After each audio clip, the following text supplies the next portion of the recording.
গতকাল ৩ জুলাই শুরু হয় মাধ্যমিকের ষান্মাসিক সমষ্টিক মূল্যায়ন পরীক্ষা ২০২৪।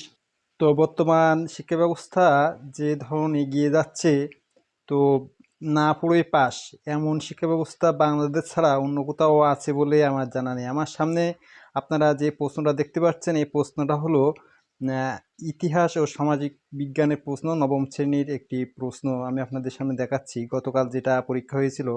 তো এই পরীক্ষায় ১০০ মার্কের পরীক্ষা ৬৫ হলো লিখিত আর ৩৫ হলো ব্যবহারিক। এই প্রশ্ন ব্যবহারিকের মার্ক আবার স্যারেদের হাতে, দেখেন একটু দেখাই।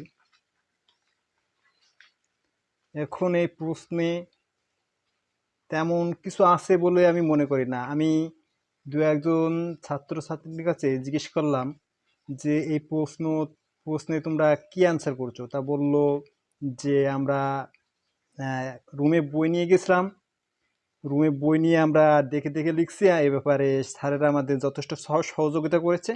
কোন পেজে কোন উত্তরটা আছে এ ব্যাপারে স্যারেরা আমাদের সহযোগিতা করেছে।